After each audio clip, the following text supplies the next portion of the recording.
Hello student, welcome to Digital Classroom, College of Computer Science in Information Technology, Junagadh.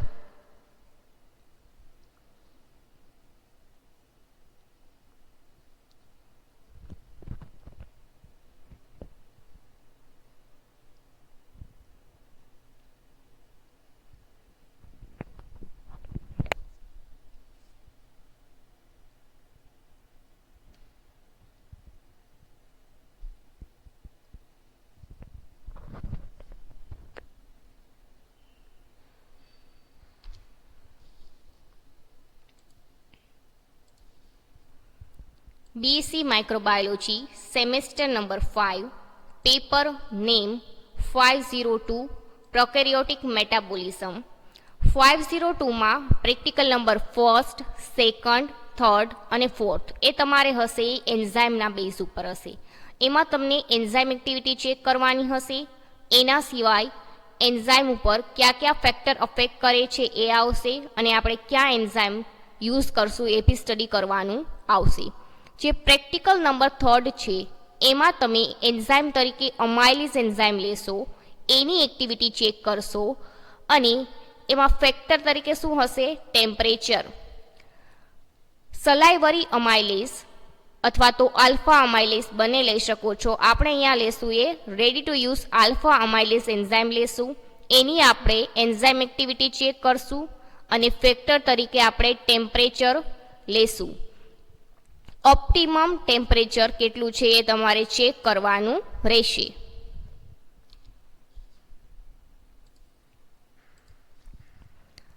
Basic introduction જોઈ લઈએ. What is enzyme? Enzyme increase the rate of reaction. અહીંયા enzyme તરીકે આપણે શું લેશું? અમાઇલેઝ. અમાઇલેઝ શું છે? તો કે અમાઇલેઝ એક વન ટાઈપ ઓફ એન્ઝાઇમ છે. એન્ઝાઇમનું વર્ક શું હશે? તો કે રેટ ઓફ રિએક્શનને શું કરશે? ઇન્ક્રીઝ કરશે. Amylase is an enzyme that catalyzes the breakdown of starch into sugar. હવે જે અમાઇલેઝ એન્ઝાઇમ હશે એ સ્ટાર્ચનું શું કરશે? બ્રેકડાઉન કરશે શુગરમાં. હવે જે શુગર હશે એનું ફર્ધર આપણે શું કરવાનું હશે? એસ્ટિમેશન કરવાનું હશે ડેન્સા મેથડની મદદથી. અમાઇલેઝ enzyme are found in all plant, animal and the microorganism. ક્યાં જોવા મળશે અમાઇલેઝ એન્ઝાઇમ? તો કે પ્લાન્ટમાં, એનિમલમાં અને ઘણા માઇક્રો ઓર્ગેનિઝમમાં બી તમે એને જોઈ શકો છો. Large amount of amylase enzyme occur in pancreas and the saliva.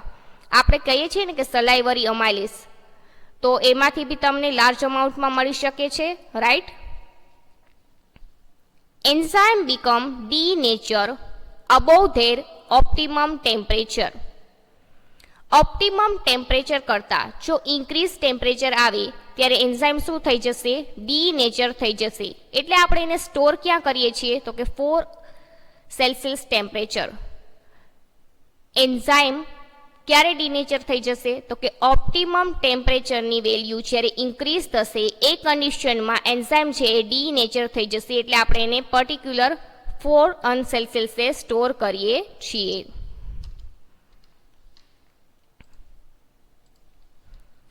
Enzyme are store at lower temperature.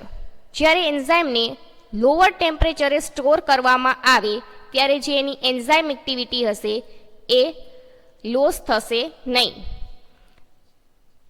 If they are assay at the same temperature, the rate of reaction become low and the sensitivity very poor. જ્યારે એન્ઝાઇમને temperature છે એ same provide કરવામાં આવે ત્યારે એનું rate of reaction કેવું થઈ જશે? લો થઈ જશે. જો રેટ ઓફ રિએક્શન લો થઈ જાય તો એની સેન્સિટિવિટી બી શું થઈ જશે? ઘટી જશે. બટ જો ટેમ્પરેચર હાઈ પ્રોવાઈડ કરવામાં આવે તો એનું જે રિએક્શન રેટ હશે એ શું થઈ જશે? ફાસ્ટ થઈ જશે અને એ કન્ડિશનમાં એની સેન્સિટિવિટી કેવી થશે? વધી જશે. બટ એની જે સ્ટેબિલિટી હશે એ કેવી હશે? લેસ હશે. લો ટેમ્પરેચર અને હાઈ ટેમ્પરેચરનું તમને અહીંયા ડિફરન્સ કીધું છે કે લો ટેમ્પરેચર હશે ત્યારે એન્ઝાઇમ એક્ટિવિટી હશે એ લોસ થશે નહીં. બટ સેમ ટેમ્પરેચરે રેટ ઓફ રિએક્શન શું થઈ જશે? લો થઈ જશે. જો રેટ ઓફ રિએક્શન લો હોય ત્યારે સેન્સિટિવિટી કેવી હશે? પુઅર હશે. બટ હાઈ ટેમ્પરેચરે રેટ ઓફ રિએક્શન ઇન્ક્રીઝ થઈ જશે, ફાસ્ટર થઈ જશે, જેના લીધે સેન્સિટિવિટી બી શું થઈ જશે? ઇન્ક્રીઝ થઈ જશે. બટ જે એન્ઝાઇમની સ્ટેબિલિટી હશે એ કેવી હશે? લેસ હશે.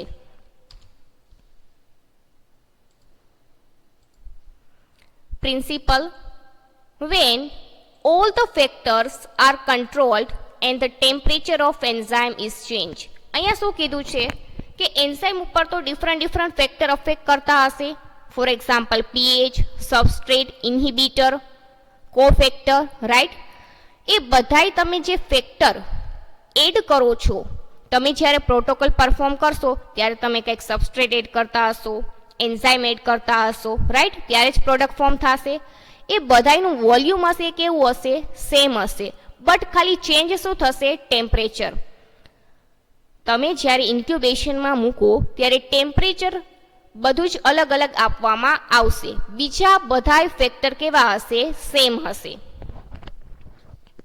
A correlation can be established between activity of enzyme and the temperature. એટલે ફર્ધર તમને આમાં કોરિલેશન એક્ટિવિટી જોવા મળશે. કેના વચ્ચે? તો કે એન્ઝાઇમ અને ટેમ્પરેચર વચ્ચે. સૌથી પહેલા શું કીધું કે તમે જ્યારે પરફોર્મ કરો છો ત્યારે બધા જ ફેક્ટર, બધું જ અમાઉન્ટ કેવું રાખવાનું હશે? બીજા ફેક્ટરનું સેમ હશે. બટ ખાલી ચેન્જ કેનું થશે? તો કે આપણે જેનું પ્રેક્ટિકલ પરફોર્મ કરીએ છીએ એનો. ફોર એક્ઝામ્પલ આપણે અહીંયા ટેમ્પરેચરનો પ્રેક્ટિકલ પરફોર્મ કરીએ છીએ તો ટેમ્પરેચર શું હશે? ચેન્જ હશે એન્ઝાઇમનું. ફોર એક્ઝામ્પલ પીએચનું પરફોર્મ કરતા હોઈએ તો પ્રિન્સિપલ સેમ આવશે, ખાલી ચેન્જ શું થશે? અહીંયા ટીએચ. એના સિવાયનું પ્રિન્સિપલ બી શું આવશે? સેમ આવશે. એસવાયમાં આવતું એવી રીતે. The temperature activity of enzyme is determined in term of sugar estimated. આગળ મેં કીધું એમ કે ફર્ધર આપણે રિડ્યુસિંગ શુગરનું શું કરશું? અહીંયા એસ્ટિમેશન કરશું. કઈ મેથડની મદદથી? તો કે ડીએનએસએ મેથડની મદદથી. The temperature at which maximum activity seen is called the optimum temperature. આપણે એવું ટેમ્પરેચર ફાઇન્ડ આઉટ કરવાનું છે જ્યાં એન્ઝાઇમ મેક્સિમમ એક્ટિવિટી આપતું હોય, એને કહેવાય ઓપ્ટિમમ ટેમ્પરેચર. આપણે ઓપ્ટિમમ ટેમ્પરેચર ફાઇન્ડ આઉટ કરવાનું છે. અહીંયા હવે તમને શુગર એસ્ટિમેશન આપ્યું છે ડેન્સા મેથડનું. સૌથી પહેલા ડેન્સાનું ફૂલ ફોર્મ શું છે? તો કે 3,5-ડાયનાઇટ્રોસેલિસિલિક એસિડ. જે આપને રિડ્યુસિંગ શુગર હતી, આપણે એનું એસ્ટિમેશન તો કરવું જોશે. હવે રિડ્યુસિંગ શુગરના એસ્ટિમેશન માટે ડેન્સા મેથડ અહીંયા યુઝ કરવાની છે, 3,5-ડાયનાઇટ્રોસેલિસિલિક એસિડ. હવે સૌથી પહેલા તમે શું કરશો? 3,5-ડાયનાઇટ્રોસેલિસિલિક એસિડને જ્યારે તમે શુગરમાં એડ કરશો એટલે શું થશે? તો કે એની આલ્કલી કન્ડિશનમાં જે ડેન્સાનું 3,5-ડાયનાઇટ્રોસેલિસિલિક એસિડ છે એમાં 3 પોઝિશનનું ગ્રુપ છે, આ NO2, એ ચેન્જ થશે NH2માં, મીન્સ કે અમીનો ગ્રુપમાં ચેન્જ થશે. જે નાઇટ્રો ગ્રુપ છે એ અમીનો ગ્રુપમાં કન્વર્ટ થશે. કઈ કન્ડિશનમાં? તો કે આલ્કલી કન્ડિશનમાં. જ્યારે એને બોઇલ કરવામાં આવે ત્યારે થર્ડ પોઝિશનનું ગ્રુપ છે એ શું થઈ જશે? ચેન્જ થઈ જશે. અને શું બનશે? ડેન્સામાંથી એન્સા બનશે. 3-amino-5-nitrosalicylate એસિડ બનશે. જેમ શુગરનું કન્સન્ટ્રેશન વધારે હશે એમ તમને કલર ડેવલપમેન્ટ બી કેવું જોવા મળશે? વધારે જોવા મળશે. ફર્ધર આપણે એની ઓડી કેટલા નેનોમીટર ઉપર લેશું? 540 નેનોમીટર ઉપર લેશું. અને ફર્ધર તમે એના ઉપરથી ગ્રાફ પ્લોટ કરશો. આ હતો પ્રિન્સિપલ.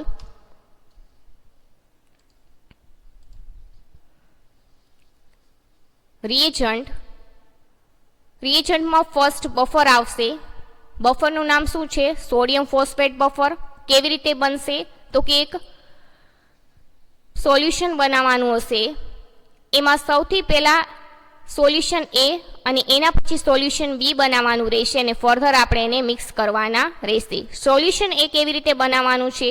તો કે dissolve 0.35 gram Na2HPO4 in 100 ml distil water. સૌથી પહેલા એક ફ્લાસ્ક લ્યો, એ ફ્લાસ્કમાં 100 ml ડિસ્ટિલ વોટર લ્યો અને એમાં એડ કરો 0.35 ગ્રામ Na2HPO4. એ બન્યું તમારું સોલ્યુશન એ. એના પછી હજી સેકન્ડ ફ્લાસ્ક લ્યો, એમાં તમે 0.13 ગ્રામ NaH2PO4 એડ કરી દો. મોનોબેઝિક અને ડાયબેઝિક આપણે એડ કરીએ છીએ. હવે સોલ્યુશન એ અને સોલ્યુશન બી રેડી છે. હવે તમારે થર્ડ ફ્લાસ્ક લ્યો, એ થર્ડ ફ્લાસ્કમાં સોલ્યુશન એ માંથી 70 ml લ્યો, ફ્લાસ્કમાં એડ કરો. એ જ સેમ ફ્લાસ્કમાં તમારે 30 ml સોલ્યુશન બી એડ કરવાનું રહેશે. એવી રીતે બનશે તમારું સોડિયમ ફોસ્ફેટ બફર. એના પછી તમારે એલિકોટ તરીકે સ્ટાર્ચ લેશો, 1% સ્ટાર્ચ. 1 ગ્રામ સ્ટાર્ચને તમારે 100 ml ડિસ્ટિલ વોટરમાં એડ કરી દેવાનું છે. જ્યારે યુઝ હોય ત્યારે સ્ટાર્ચને તમારે ડાયજેસ્ટ કરવું પડશે. ફર્ધર અમાઇલિસ એન્ઝાઇમ એ રેડી હશે. ડેન્સા રિએજન્ટની પ્રિપેરેશન આપી છે. સૌથી પહેલાં શું કરવાનું છે તો કે 200 ml તમારે શું લેવાનું છે, 2 નોર્મલ NaOH લેવાનું છે. એમાં તમારે 10 ગ્રામ ડેન્સા એડ કરી દેવાનું છે અને ફર્ધર 500 ml ડિસ્ટિલ વોટર એમાં પાછળથી એડ કરવાનું રહેશે. એના પછી તમારે એ જ સેમ ફ્લાસ્કમાં 300 ગ્રામ સોડિયમ પોટેશિયમ ટાર્ટરેટ એડ કરવાનું રહેશે અને ફર્ધર તમારે મેકઅપ કરવાનું રહેશે 200 ml ડિસ્ટિલ વોટરથી. આવી રીતે બનશે ડેન્સા. એના પછી આવશે ડિસ્ટિલ વોટર.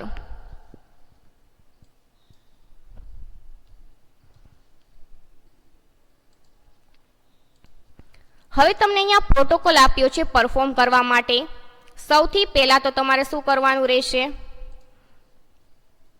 તો કે ટ્યુબ્સ લેવાની રહેશે.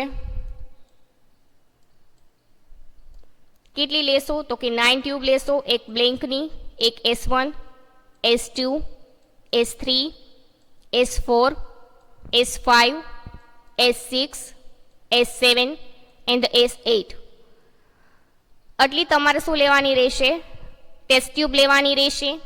એમાં ફર્ધર તમારે ફર્સ્ટ એલિકોડ એડ કરવાનો રહેશે. એલિકોડ તરીકે તમારે સ્ટાર્ચ લેવાનું રહેશે. બ્લિંકમાં કોઈ બી પ્રકારનો એલિકોડ એડ કરવામાં આવશે નહીં. જ્યારે S1, S2, S3, S4, S5, S6, S7 and S8 એમાં 0.9 ml બધી જ ટ્યુબમાં તમારે એલિકોટ એડ કરવાનો રહેશે. એના પછી તમારે બફર સોલ્યુશન એડ કરવાનું રહેશે, સોડિયમ ફોસ્ફેટ બફર આપણે જે પ્રિપેરેશન કરી હતી એ. બ્લેન્કમાં તમારે 1 ml એડ કરવાનું રહેશે. એના પછી S1, S2, S3, S4, S5, S6, S7 અને S8 એ બધા જમાં તમારે 0.1 ml એડ કરવાનું રહેશે બફર. એના પછી એન્ઝાઇમ એડ કરવાનું રહેશે. એન્ઝાઇમનું વર્ક શું હશે તો કે રેટ ઓફ રિએક્શનને શું કરશે, ઇન્ક્રીઝ કરશે. એન્ઝાઇમ તરીકે અહીંયા આપણે અમાઇલિસ એન્ઝાઇમ લેશું. એ બધી જ ટ્યુબમાં તમારે 0.1 ml એડ કરવાનું રહેશે. ફર્ધર તમારે ઇન્ક્યુબેશન પ્રોવાઈડ કરવાનું રહેશે. બ્લેન્કમાં ઇન્ક્યુબેશન પ્રોવાઈડ કરવાનું નથી, એ સિટીઝ તમારી પ્લેસ ઉપર જ ટ્યુબ રાખવાની રહેશે. એના પછી S1ની જે ટ્યુબ હોય એને ટેમ્પરેચર તમે 10 પ્રોવાઈડ કરો. S2ની ટ્યુબ હોય એને 25 ટેમ્પરેચર. S3ની ટ્યુબ હોય એને 30 ટેમ્પરેચર. S4ની ટ્યુબ હોય એને 37 સેલ્સિયસ ટેમ્પરેચર. S5ની ટ્યુબ હોય એને 50 ટેમ્પરેચર. S6ની ટ્યુબ હોય એને 60 ટેમ્પરેચર. S7ની ટ્યુબને 80 ટેમ્પરેચર અને S8ની ટ્યુબને 100 ટેમ્પરેચર પ્રોવાઈડ કરવાનું રહેશે. આપણે પ્રિન્સિપલમાં વાત કરીએ એમ કે બીજા બધા ફેક્ટર કેવા હશે, સેમ હશે, ખાલી ચેન્જ શું થતું હશે, ટેમ્પરેચર. તો અહીંયા ચેન્જ શું થાય છે, ટેમ્પરેચર. તમે અહીંયા જોઈ શકો છો કે બીજા બધાનું વોલ્યુમ બી કેવું છે, સેમ છે, એલિક્વોટ, બફર અને એન્ઝાઇમનું. હવે ઇન્ક્યુબેશન પછી તમારે એમાં એડ કરવાનું રહેશે ડેન્સા રિએજન્ટ. બધી જ ટ્યુબમાં તમારે 1 ml ડેન્સા એડ કરવાનું રહેશે. એના પછી તમારે એને ઇન્ક્યુબેશન પ્રોવાઈડ કરવાનું રહેશે. બોઇલિંગ વોટર બાથમાં 10 મિનિટ માટે. ફર્ધર ઇન્ક્યુબેશન પ્રોવાઈડ થઈ જાય પછી જે ડેન્સા એડ કરેલું હશે એટલે તમને અલગ અલગ કલરનું વેરિએશન જોવા મળશે. જે યલો કલરનું સોલ્યુશન હશે ડેન્સાનું એ બ્રાઉન અથવા તો ઓરેન્જ કલરમાં કન્વર્ટ થઈ ગયેલું જોવા મળશે, બીકોઝ ડેન્સામાંથી એન્સા બની ગયું હશે. એટલે ફર્ધર તમારે બધી જ ટ્યુબમાં 8 ml એડ કરવાનું રહેશે ડિસ્ટિલ વોટર. હવે એટલું થઈ જાય પછી તમારે ઓપ્ટિકલ ડેન્સિટી મેઝર કરવાની રહેશે, ઓડી મેઝર કરવાની રહેશે. કેટલા નેનોમીટર ઉપર? 540 નેનોમીટર ઉપર. બ્લેન્કની ઓડી કેવી આવશે? 0 આવશે. ફર્ધર તમારે S1, S2, S3, S4, S5, S6, S7 અને S8 આ બધા જની ઓપ્ટિકલ ડેન્સિટી મેઝર કરવાની રહેશે. હવે સ્ટાન્ડર્ડ કન્સન્ટ્રેશન હશે કેટલું હશે? 1% હશે સ્ટાર્ચનું. પ્રોટોકોલમાં આપણે સૌથી પહેલાં શું કર્યું તો કે આપણે ટેસ્ટ ટ્યુબ લીધી. ફર્ધર આપણે એમાં એલિક્વોડ તરીકે સ્ટાર્ચ એડ કર્યું. બધી જ ટ્યુબમાં સેમ અમાઉન્ટ હશે. એના પછી આપણે બફર સોલ્યુશન એડ કર્યું, બધી જ ટ્યુબમાં સેમ અમાઉન્ટ હશે. એના પછી આપણે એન્ઝાઇમ એડ કર્યું, બધી જ ટ્યુબમાં સેમ અમાઉન્ટ હશે. ફર્ધર આપણે અલગ અલગ ટેમ્પરેચરે ઇન્ક્યુબેશન પ્રોવાઈડ કર્યું. ઇન્ક્યુબેશન પછી આપણે એસ્ટિમેશન કર્યું ડેન્સા, બધી જ ટ્યુબમાં ડેન્સા રિએજન્ટ બી સેમ એડ કર્યું. એના પછી ફર્ધર ઇન્ક્યુબેશન પ્રોવાઈડ કર્યું અને ફર્ધર ડિસ્ટિલ વોટરથી મેકઅપ કર્યું અને લાસ્ટમાં આપણે એની ઓપ્ટિકલ ડેન્સિટી મેઝર કરી. પ્રિન્સિપલમાં કીધું એમ કે આપણે બીજા બધા ફેક્ટર છે એ સેમ રાખશું, ખાલી એક ટેમ્પરેચર જ ચેન્જ કરશું. પ્રોટોકોલમાં બી એવી જ રીતે છે કે બીજા બધા ફેક્ટર છે આપણે સેમ રાખ્યા, મીન્સ કે અમાઉન્ટ સેમ એડ કરીએ છીએ, ખાલી ટેમ્પરેચર જ ચેન્જ કરીએ છીએ. હવે ફર્ધર તમને અહીંયા કેલ્ક્યુલેશન આપી છે. સબસ્ટ્રેટ કન્સન્ટ્રેશન ફાઇન્ડ આઉટ કરીએ છીએ. કેવી રીતે મળશે તો કે S is equal to OD divide by slope. તમને જે આ ઓડી આપેલી હોય એ ઓડીને તમે સ્લોપ જોડે ડિવિઝન કરશો એટલે તમને મળશે સબસ્ટ્રેટ કન્સન્ટ્રેશન અને એનું યુનિટ કયું હશે તો કે માઇક્રોગ્રામ પર ml. SYમાં જેવી રીતે તમે કન્સન્ટ્રેશન ફાઇન્ડ આઉટ કરતા હતા વેલોસિટી એન્ડ સબસ્ટ્રેટ, એવી જ રીતે તમારે અહીંયા કન્સન્ટ્રેશન ફાઇન્ડ આઉટ કરવાનું રહેશે બંનેનું અને ફર્ધર એન્ઝાઇમ એક્ટિવિટી બી ચેક કરવાની રહેશે. હવે આ સ્લોપ ક્યાંથી મળશે તો કે આપણે ફર્સ્ટ પ્રેક્ટિકલ જોયો તો અમાઇલેઝ એક્ટિવિટી સ્ટાન્ડર્ડ કેલિબ્રેશન કહું જોયું તો એમાં તમે સ્લોપ ફાઇન્ડ આઉટ કરેલો હશે, એનો સ્લોપ તમારે અહીંયા મૂકવાનો રહેશે. હવે સૌથી પહેલા આપણે S1 નું જોઈએ તો કે S1 ની જે ઓડી હતી એ અહીંયા ઓડીને પુટ ડાઉન કરી દો અને ફર્ધર સ્લોપ વડે શું કરો? ડિવિઝન કરો એટલે તમને મળશે S1 નો answer. For example 0.487 divide by 0.01 એટલે મળશે તમને આન્સર S1 નો. એવી જ રીતે તમે S2 ની ઓડીને અહીંયા મૂકી દો અને ફર્ધર સ્લોપ જોડે ડિવિઝન કરો એટલે મળશે S2. 0.520 ડિવાઈડ બાય 0.01 એટલે તમને આન્સર મળશે 52 માઇક્રોગ્રામ પર ml. એવી જ રીતે S3 માટે બી 0.611 ડિવાઈડ બાય 0.01 એટલે તમને S3 નો આન્સર મળશે 61.1 માઇક્રોગ્રામ પર ml.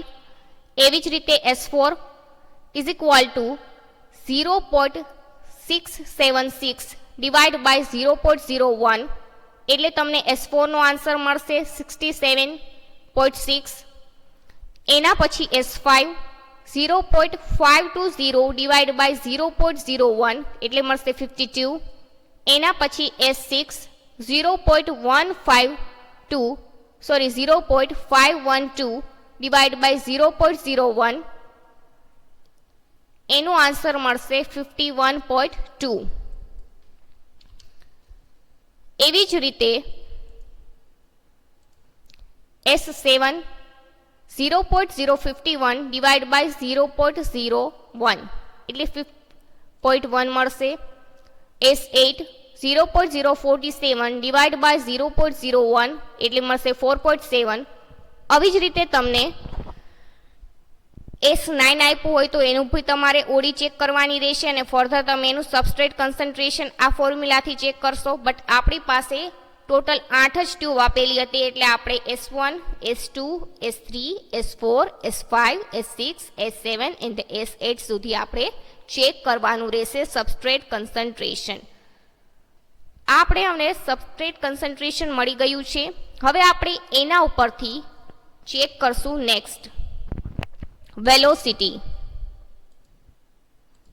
વેલોસિટીને આપણે શોર્ટ ફોર્મમાં VB લખતા હોઈએ છીએ ઘણીવાર. Enzyme activity V is equal to substrate concentration divided by molecular weight of maltose multiplication final volume divided by alicot of enzyme multiplication 1 divided by incubation time. ઘણીવાર આને ITB લખતા હોય છે શોર્ટ ફોર્મમાં. હવે સબસ્ટ્રેટ કન્સન્ટ્રેશન એ તમને ક્યાંથી જોવા મળશે? તો કે તમે જે સબસ્ટ્રેટ કન્સન્ટ્રેશન ફાઇન્ડ આઉટ કર્યું હતું OD ડિવાઇડ બાય સ્લોપ કરીને, S1 નું હોય, S2 નું હોય, S3, S4, S5, S6, 7, 8 એ મળી ગયા છે. હવે આપને એ જ્યારે તમે વેલોસિટીની કેલ્ક્યુલેશન કરો એ પ્રમાણે તમારે ફર્ધર એમાં મૂકતા જવાના રહેશે. ફોર એક્ઝામ્પલ, અહીંયા એક્ઝામ્પલ તરીકે મેં તમને આપ્યું છે, તમે આ ફર્ધર જર્નલમાં કેલ્ક્યુલેશન કરી શકો છો. તમને સબસ્ટ્રેટ કન્સન્ટ્રેશન S1 નું મળ્યું હતું 48.9, મોલેક્યુલર વેટ માલ્ટોસનો કેટલો રહેશે 360, ફાઇનલ વોલ્યુમ મીન્સ કે તમે પ્રોટોકોલમાં ટોટલ વોલ્યુમ કેટલું એડ કરો છો બધી જ વસ્તુનું 10, એના પછી એન્ઝાઇમ કેટલું એડ કરો છો ફોર એક્ઝામ્પલ 0.1, એના પછી આ 1 એમનેમ રહેશે અને ઇન્ક્યુબેશન પીરિયડ આપણે કેટલું ટાઈમ હતો પ્રોવાઈડ કર્યો તો 10 મિનિટ. આ બધું જ વસ્તુ મૂકી દેશો અને ફર્ધર એનું કેલ્ક્યુલેશન કરશો એટલે તમને આન્સર મળશે V1 નો. એવી જ રીતે V2માં S2 નું સબસ્ટ્રેટ કન્સન્ટ્રેશન મૂકી દો, મોલેક્યુલર વેટ ઓફ માલ્ટોઝ એમનેમ રહેશે, ફાઇનલ વોલ્યુમ બી એમનેમ રહેશે, એલિકોટ ઓફ એન્ઝાઇમ બી એમનેમ રહેશે 1 અને ઇન્ક્યુબેશન ટાઈમ બી એમનેમ રહેશે. ખાલી ચેન્જ શું થશે? સબસ્ટ્રેટ કન્સન્ટ્રેશન ચેન્જ થશે. જ્યારે V1 નું કેલ્ક્યુલેશન કરો ત્યારે S1 નું, V2 નું કેલ્ક્યુલેશન કરો ત્યારે S2 નું અહીંયા મૂકવામાં આવશે. એવી જ રીતે V3 ની કેલ્ક્યુલેશન કરો ત્યારે S3 નો અહીંયા મૂકવામાં આવશે.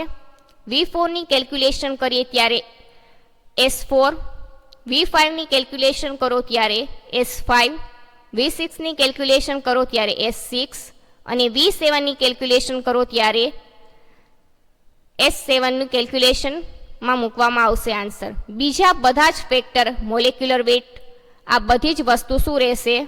સેમ રહેશે. ખાલી ચેન્જ શું થશે? Substrate concentration.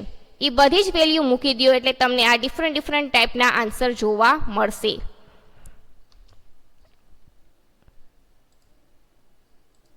એવી જ રીતે V8માં બી સબસ્ટ્રેટ કન્સન્ટ્રેશન હશે એ શું હશે? ચેન્જ હશે. બાકી બધા ફેક્ટર હશે કેવા હશે? સેમ હશે. ફર્ધર એનું કેલ્ક્યુલેશન કરો એટલે તમને આન્સર મળશે. આન્સરનો જે યુનિટ હશે એ શું હશે?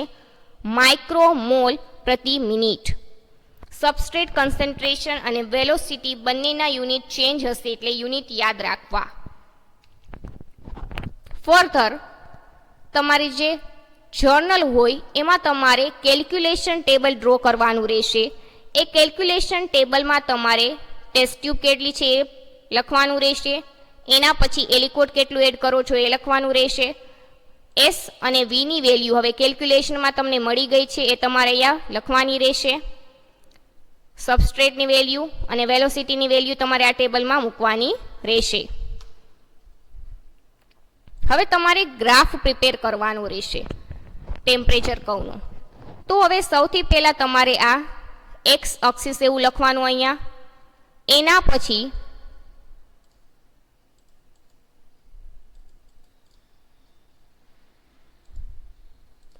આ જે નીચેની લાઈન છે એને તમે શું કહેશો? X એક્સિસ કહેશો. આ જે લાઈન છે એને આપણે શું નામ લખશું? Y એક્સિસ લખશું. હવે આ જે નીચે હશે એને શું કહેશું? ટેમ્પરેચર. ટેમ્પરેચરનો યુનિટ શું આવશે? સેલ્સિયસ, એ લખી નાખો. એના પછી સાઈડમાં શું લખશો? તો કે સાઈડમાં શું આવશે? લાસ્ટમાં આપણે શું કર્યું હતું એ કરવાનું આવશે.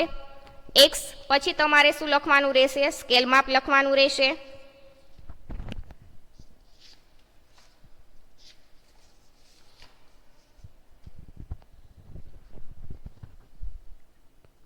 સ્કેલ માપમાં x axis is equal two કેટલું અંતર રાખ્યું છે, કેટલું ડિસ્ટન્સ છે? તો કે 1 સેન્ટીમીટર ઇઝ ઇક્વલ ટુ આ ટેમ્પરેચર વચ્ચે કેટલો ગેપ રાખ્યો છે? તો કે 10, 20, 30, 40, 50 એવી રીતે લખ્યું છે, તો ઇઝ ઇક્વલ ટુ 10 સેલ્સિયસ આવશે. આ જે લાઇન છે એને એક્સ એક્સિસ કહેવાય. એક્સ એક્સિસ ઉપર આપણે ટેમ્પરેચર લઈએ છીએ.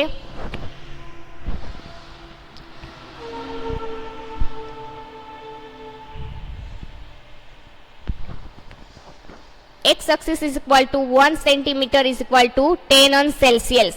અહીંયા જેટલું ડિસ્ટન્સ રાખતા હોય એ ડિસ્ટન્સ લખવાનું રહેશે. Y axis is equal to 1 centimetre is equal to 0.5 micromole પ્રતિ મિનિટ. વાય એક્સિસ ઉપર શું લેશો તમે? વી, વેલોસિટી લેશો, અને એનો યુનિટ એટલે શું આવશે? માઇક્રોમોલ પ્રતિ મિનિટ. હવે એ તમે ડિસ્ટન્સ કેટલું રાખો છો? તો કે 0.5, 1, 1.5, 1.10, 1.15 એવી રીતે તમારે રાખવાનું રહેશે. ફર્ધર તમારે પોઈન્ટ પુટ ડાઉન કરવાના રહેશે. ફોર એક્ઝામ્પલ, આ ટેમ્પરેચર આપણે કેટલું પ્રોવાઈડ કરીએ છીએ? 10. એમાં જે વેલોસિટી હતી એ વેલોસિટી આપણે આન્સર કેટલા ઉપર મળ્યો હતો? તો કે 1.35. તો અહીંયા મૂકી દો એક ડ્રોપ. એના પછી ટેમ્પરેચર કેટલું આપણે આવે છે? તો કે 25, મીન્સ કે 20 અને 30 વચ્ચે 25 હશે. એની જે વેલોસિટી હતી આપણે કેટલી મળી હતી? તો કે 1.44. તો અહીંયા બીજું ડ્રોપ મૂકી દો. એવી જ રીતે જે એના પછીનું S3 હતું એનું ટેમ્પરેચર કેટલું હતું એ જોઉં. તો કે 1.69 એવી રીતે મૂકી દો. એના પછી S4 નું ટેમ્પરેચર કેટલું હતું? તો કે 37. તો કે 30 અને 40 વચ્ચે 37 હશે. એને તમારે વેલોસિટી કેટલી આવી હતી? તો કે 1.87, મીન્સ કે આ હતી. એના પછી S5 ની વેલોસિટી કેટલી હતી? તો કે 1.44 હતી, અને ટેમ્પરેચર કેટલું હતું? તો કે 50 હતું, મીન્સ કે આ. એના પછી S6 એમાં ટેમ્પરેચર કેટલું પ્રોવાઈડ કર્યું હતું? તો કે 60. એના પોઈન્ટ મૂકી દો. એના પછી S7 ટેમ્પરેચર કેટલું હતું? 80, અને એની વેલોસિટીની વેલ્યુ મૂકી દો. એના પછી S8 નું ટેમ્પરેચર 100 સેલ્સિયસ હતું, અને એનો પોઈન્ટ મૂકી દો. ફર્ધર તમે આ બધા જ પોઈન્ટ છે એને શું કરી દો? જોઈન્ટ કરી દો. અને ફર્ધર જે આ પોઈન્ટ સૌથી વધારે વેલ્યુ મળશે એ શું હશે? ઓપ્ટિમમ ટેમ્પરેચર હશે, મીન્સ કે મેક્સિમમ વેલોસિટી હશે એની. આ જે તમને સૌથી વધારે મળ્યું એ કયું હતું? તો કે તમને S4 ની વેલ્યુ હતી અને એની વેલોસિટી હતી એ તમને મળ્યું. તો કે એનું ટેમ્પરેચર કેટલું હતું? તો કે 37, મીન્સ કે ઓપ્ટિમમ ટેમ્પરેચર કેટલું આવશે? 37 આવશે. સૌથી પહેલા આપણે એક્સ એક્સિસ ઉપર ટેમ્પરેચર મૂક્યું, વાય એક્સિસ ઉપર વેલોસિટી લીધી, ફર્ધર આપણે એ પ્રમાણે પોઈન્ટ મૂક્યા, ફર્ધર આપણે એને કનેક્ટ કર્યા, અને જે તમને લાસ્ટમાં મેક્સિમમ વેલ્યુ મળી, ઓપ્ટિમમ ટેમ્પરેચર કેટલા ઉપર મળ્યું? S4 નું ટેમ્પરેચર કેટલું હતું? 37, મીન્સ કે ઓપ્ટિમમ ટેમ્પરેચર કેટલું આવશે? 37 સેલ્સિયસ આવશે. હવે તમારે આ જર્નલમાં ગ્રાફની લેફ્ટ હેન્ડ સાઈડ તમારે આ ડ્રો કરવાનું રહેશે. આ ટેબલ ઓપ્ટિમમ ટેમ્પરેચર લાસ્ટમાં લખી નાખો કેટલું મળ્યું છે એ, અને further test tube, aliquot, temperature, velocity અને સબસ્ટ્રેટનું ટેબલ ભી ડ્રો કરવાનું રહેશે.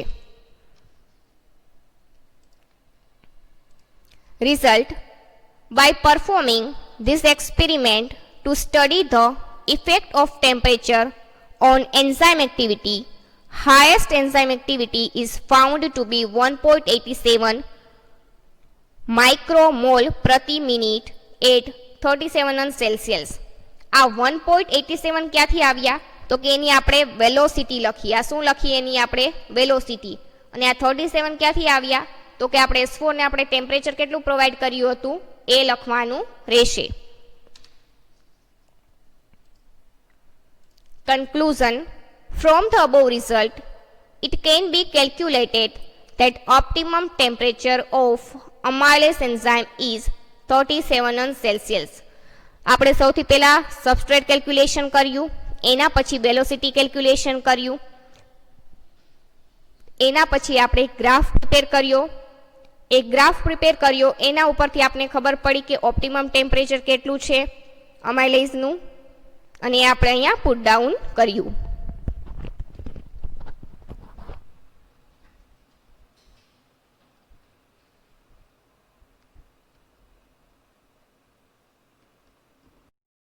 Effect of temperature on amylase activity. Performing protocol study કરી લઈએ. એમાં સૌથી પહેલાં બેઝિક રિક્વાયરમેન્ટ અહીંયા આપેલી છે અને ટેબલ બી આપેલું છે, પ્રોટોકોલ ટેબલ બી તમને અહીંયા આપેલું છે. બેઝિક રિક્વાયરમેન્ટ સિવાય test tube and the test tube break, બ્લેન્કથી લઈને S8 સુધીની ટેસ્ટ ટ્યુબ માર્કરથી માર્ક કરી દીધેલી છે. એના પછી રિએજન્ટ, એલિક્વોટ, બફર, એન્ઝાઇમ,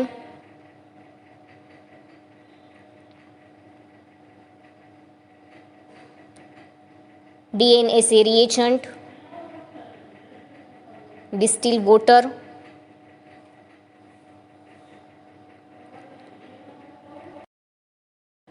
હવે એલિક્વોટ તરીકે તમે અહીંયા સ્ટાર્ચ લેશો.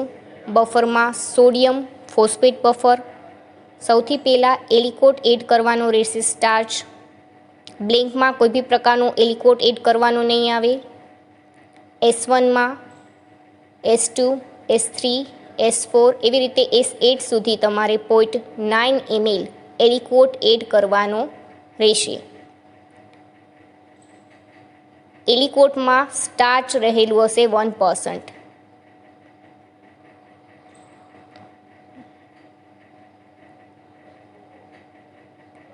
હવે એલિક્વોટ એડ થઈ ગયો છે. એના પછી હું સોડિયમ ફોસ્ફેટ બફર એડ કરીશ બ્લેન્કમાં 1 ml. S1થી લઈને S8 સુધી મારે 0.1 ml sodium phosphate buffer add કરવાનું રહેશે. એલિક્વોટ અને બફર એડ થઈ ગયું છે. એના પછી એડ કરવાનું હશે એન્ઝાઇમ. બધી જ ટ્યુબમાં 0.1 ml અમાઇલેઝ એન્ઝાઇમ એડ કરવાનું છે. બ્લેન્કથી લઈને S1, S2, S3, S4, S5, S6, S7, S8 બધામાં એન્ઝાઇમ એડ થઈ જાય પછી ઇન્ક્યુબેશન પ્રોવાઈડ કરવાનું રહેશે ડિફરન્ટ ટેમ્પરેચરે. આફ્ટર ઇન્ક્યુબેશન ડેન્સા રિએજન્ટ બધી જ ટ્યુબમાં તમારે એડ કરવાનું રહેશે 1 ml. Blank S1, S2, S3, S4, S5, S6, S7 and S8 DNSA add થઈ ગયું છે. હવે એના પછી ફર્ધર ઇન્ક્યુબેશન માટે બોઇલિંગ વોટર બાથમાં મૂકશો 10 મિનિટ. હવે આફ્ટર ઇન્ક્યુબેશન ડિસ્ટિલ વોટરની મદદથી તમારે મેકઅપ કરવાનું રહેશે.